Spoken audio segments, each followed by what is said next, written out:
Imagine a garden that breathes with the rhythm of the mountain rather than the ticking of a clock. Most people see a backyard as a chore, a relentless cycle of dragging heavy rubber hoses across parched grass and dumping bags of synthetic blue crystals onto dying soil. But there is a different way, a method buried under decades of convenience and store-bought shortcuts.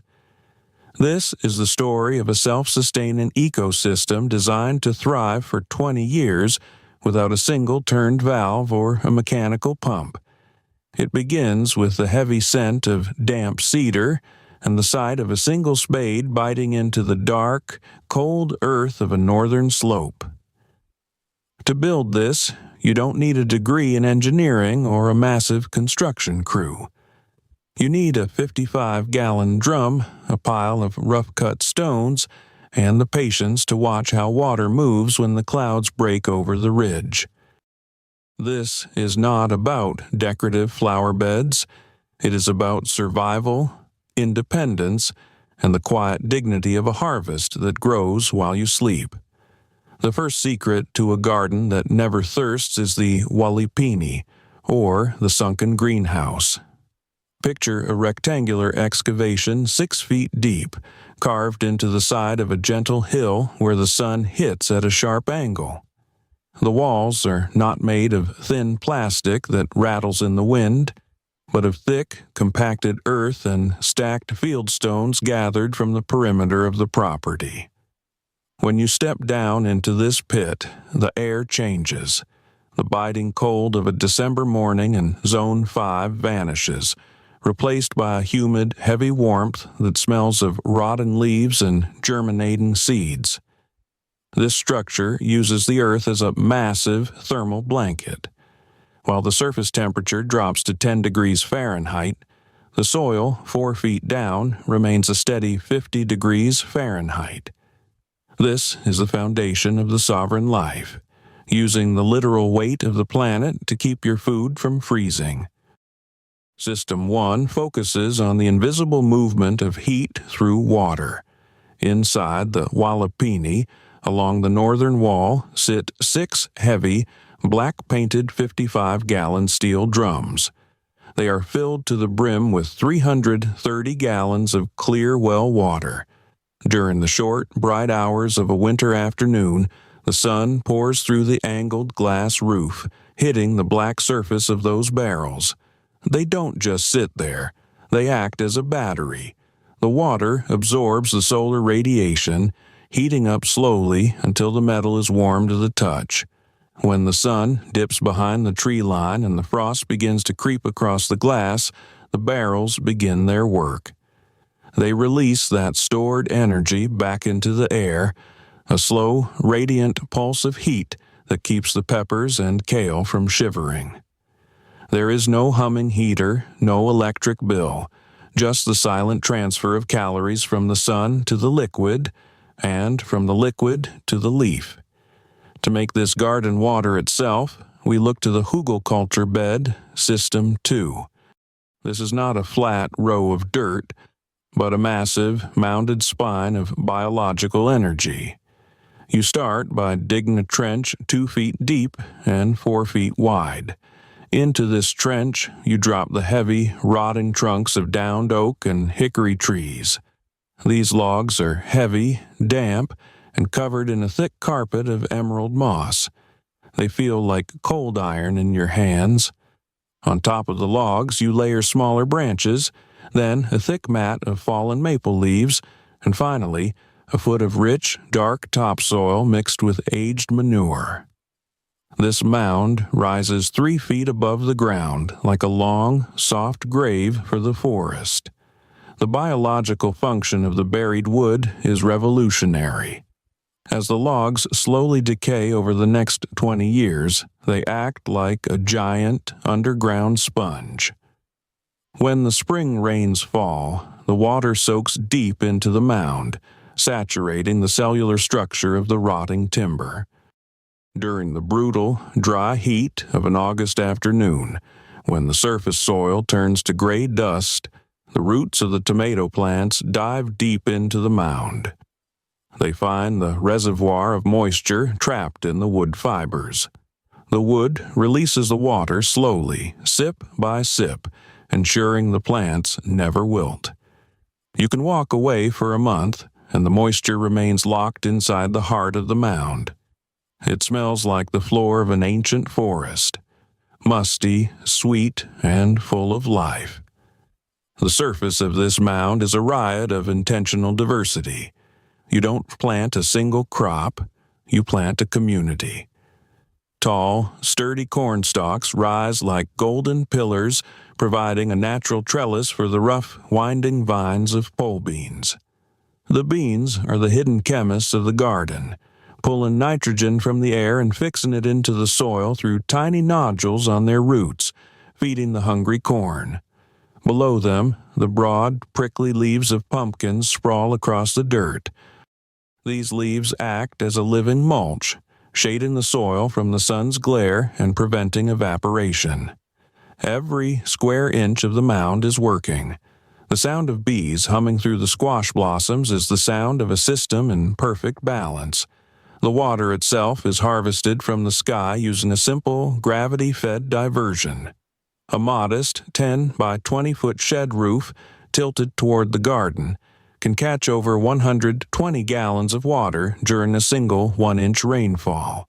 This water flows into a wide, black, corrugated pipe that runs underground, hidden from the sun to prevent algae growth. It feeds directly into a perforated pipe buried at the base of the Hugelkultur mound. There are no pumps, no timers, and no moving parts to rust or break. It is a passive handshake between the clouds and the soil. When you stand in the center of this property, you don't hear the hiss of a sprinkler. You hear the wind in the pines and the occasional thud of a ripening fruit hitting the soft earth. This is the forgotten knowledge of the homestead. It is the understanding that a garden should not be a struggle against nature, but an alliance with it. By stacking functions, thermal mass in the water barrels, moisture retention in the buried wood, and nitrogen fixation in the roots, we create a loop that sustains itself. The physical work is front-loaded. You sweat in the first spring, moving the stones and hauling the logs, but the reward is 2 decades of quiet abundance. The soil under your fingernails is not dirt. It is the currency of the free. Every gallon of water saved and every pound of produce harvested is a step away from the fragile systems of the modern world and a step toward a life that is truly sovereign. This is only the beginning of the synergy. Next, we must look at how the air itself becomes a tool for irrigation. To further the independence of the homestead, we must look to the invisible moisture suspended in the air. System 3 is the atmospheric well, a concept as old as the desert and as reliable as the sunrise. In the high deserts of the Rockies or the humid stretches of the southeast, the air is thick with untapped hydration. We build a thermal condenser using nothing more than a pile of cleaned river stones and a deep, shaded trench. You dig a circular pit 3 feet deep, lining the bottom with a heavy pond liner to catch the runoff. You fill this pit with smooth, grapefruit-sized stones, stacking them until they form a small pyramid above the ground. As the sun sets and the desert air cools, the stones, which have spent the day in the shade of a nearby cedar, remain colder than the ambient temperature. The physics of condensation take over. As the warm night air passes through the gaps between the cold stones, it reaches its dew point. Tiny droplets of liquid water form on the surface of the rocks, trickling down through the stack to collect in the basin below. On a single night, a well-constructed rock pile can harvest several quarts of pure, distilled water from seemingly dry air. This water is then wicked into the surrounding soil through a simple cotton or hemp cord buried 6 inches deep. It is a slow, silent drip that continues long after the morning sun has scorched the rest of the landscape. The stones feel cold and slick to the touch, a stark contrast to the parched, cracking clay only a few feet away. The true power of this system lies in the synergy, the way these individual components talk to one another. The Walipini provides the heat, the Hugelkultur provides the storage, and the rock well provides the supplement. To tie it all together, we introduce the concept of the swale, a long, level trench dug exactly along the contour of the hillside. This is not a drain. It is a long, slow soak. When a heavy spring thunderstorm dumps 3 inches of rain in an hour, most yards turn into rivers, washing away precious topsoil and nutrients. In our system, the swale catches that rushing water, holding it in place like a long, thin pond. Behind the swale, we plant the overstory, a line of fruit and nut trees like hardy pecans or cold hardy peaches. These trees act as the anchors of the property. Their roots grow deep, following the moisture plume created by the swale. The weight of these trees is substantial. A mature pecan can weigh several thousand pounds and pull hundreds of gallons of water through its system in a single day. Their leaves provide a high canopy that breaks the force of the wind, protecting the delicate vegetables in the sunken greenhouse below. When the leaves fall in autumn, they provide a thick, crunchy carpet of carbon that feeds the soil microbes, completing the circle of life without a single bag of store-bought mulch. Implementation is a matter of muscle and observation. You start by watching where the water flows during a rainstorm. You look for the low spots and the hot zones where the sun lingers longest. A person with a sturdy steel shovel and a wheelbarrow can move several cubic yards of earth in a weekend. The 55-gallon drums are often found at local food-grade recycling centers for $20 apiece. They are heavy, smelling faintly of the pickles or juice they once held. Scrubbing them out with vinegar and water is the first step toward your energy independence. As you stack the stones for the thermal well, you learn the weight of your own land. Each rock has a side that is flat and a side that is jagged. Finding the seat where it rests securely is a meditative process.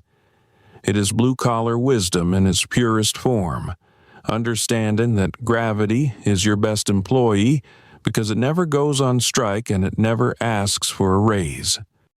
You're not just building a garden. You're building a biological machine that runs on the fundamental laws of the universe. The harvest from such a system is different. A tomato grown in a store-bought plastic pot tastes of water and chemicals. A tomato grown in a 20-year Hugelkultur mound tastes of the earth itself, deep, acidic, and complex. You pick it while it is still warm from the sun, the skin tight and vibrant red. The smell of the vine stays on your hands for hours, a spicy, green aroma that reminds you of why you chose this path. There is a profound sense of security in knowing that even if the power grid flickers or the supply chains stall, your family will eat. The kale will remain crisp in the Walipini during a blizzard, and the berries will remain plump during a drought. The final layer of the lazy garden is the introduction of perennial support species. These are the workers that never need replanting. Comfrey, with its thick fuzzy leaves and deep taproots, acts as a nutrient miner.